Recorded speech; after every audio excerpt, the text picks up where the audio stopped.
lovely people. Welcome to sunny Liverpool. We're having a lovely day. Should we try that again? Welcome to sunny Liverpool. Yes, welcome to Liverpool City Sights. My name's Tony. I'm going to be your tour guide for the next 6 hours. Hey, it's going to feel like that, trust me. You're driving downstairs today. His name is Smoggy. Everyone say, all right, Smog. Hello! First things first, we are actually a very friendly bunch in Liverpool. We do like to make friends very easy. The first thing you have to do on these buses, and I'm afraid it is the law, is you've got to turn to somebody you've never met in your life and say, good afternoon, how are you doing? Come on, no shy people allowed. Perfect. Lovely. Can that person now turn back, say, mind your own business? What's it got to do with you? So the idea this afternoon, folks, we're going to have a bit of a laugh around the city. We'll show you some of the sights. We'll get a bit more serious when we get to the Beatles part of the tour, okay? So in the meantime, on your left-hand side, the archway there, built in 1855. We know this because it says it at the top. But the arch itself used to be across the road here where the Ibis Hotel is. Moved across to this side in the 1980s when they regenerated the Albert Dock. In the 80s, this dock was run down and derelict. There was no water in the docks. It was full of mud, sand and silt. The buildings at the time, they were in a real state. And the idea was they were going to completely demolish this dock, landfill it in, and turn it into an outside car park for Liverpool city centre. Of all the people, Michael Heseltine stepped in and said, no, you need to invest money. And that is what they did. So it's now the largest group of Grade 1 listed buildings in the country. It's an enclosed dock. It's also the world's first fireproof bonded warehouse and system, built by a man called Jesse Hartley from Pontefract. Have you had a little wander around the inside of the dock today? Yeah, inside the Albert Dock, all the way around the inside, you've got these orange pillars. In the far left-hand corner inside the Albert Dock, you've got 3 great pillars, where in the 1990s, they had a TV programme filmed there called This Morning, with Richard and Judy. Yeah, there also used to be a massive floating weather map of the United Kingdom in there. The map itself was taken away a few years ago for safety reasons, and to be fair, so was he. That's all I'm going to say. On the left-hand side, let's get ourselves acquainted with where we are. We call these lovely people the Bizzies. These are called the Bizzies in Liverpool. Keep them very busy. Different parts of the country got different names for them, haven't they? Anyone from Scotland? No? Scotland, they call them the Polish. Hiya, folks, you okay? Hello, guys, you all right? Hey.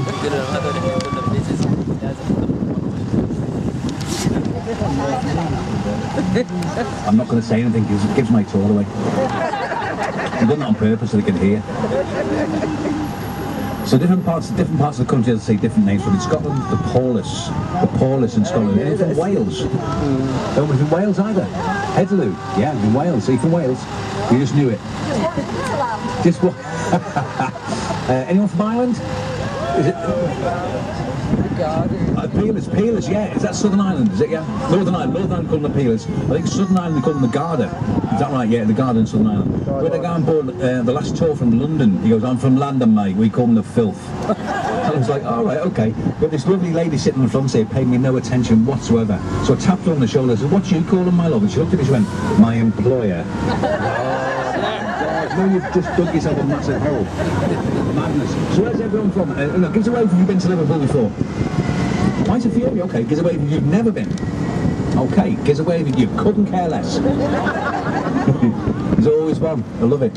So where we are now, folks, 200 years ago, we would all be underwater because the banks of the River Mersey came right the way across, all the way as far as ahead of us. This is all reclaimed land. As far ahead of us is John Lewis's department store.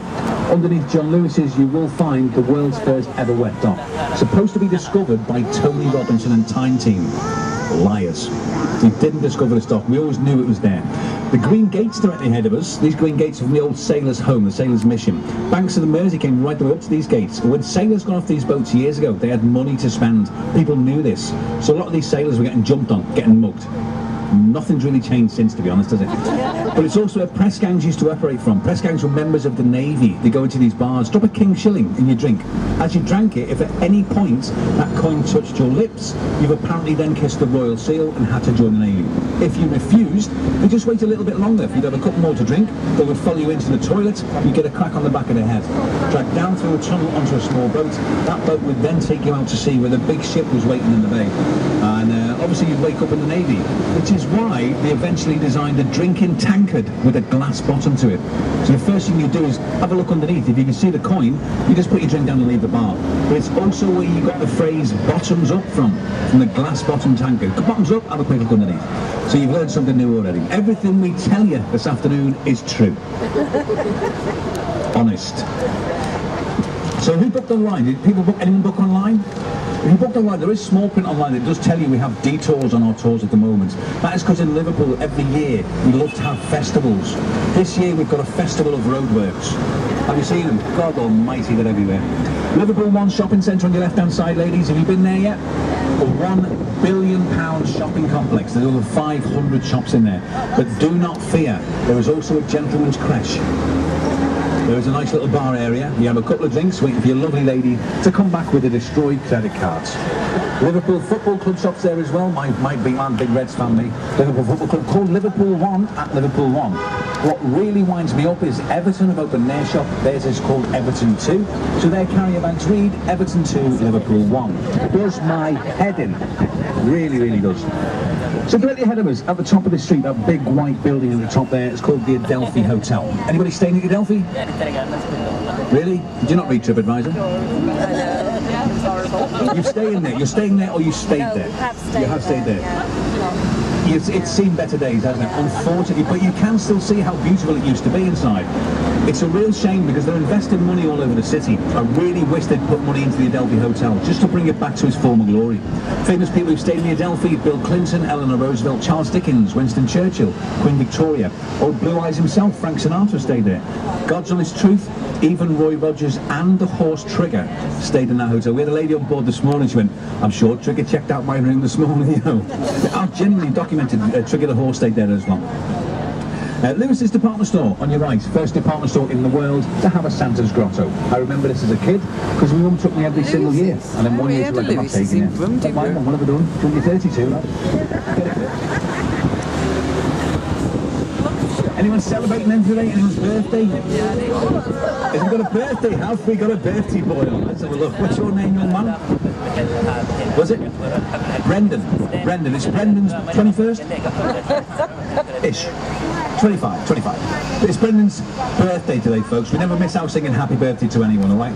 So we're going to do that in a second. We'll just check the lights. Yeah, we'll do that now. After 3, 1, 2, 3. Happy birthday to you. Happy birthday to you. Happy birthday, dear Brendan. Who's blushing? Happy birthday to you. Hip hip. Hip hip. Hip hip.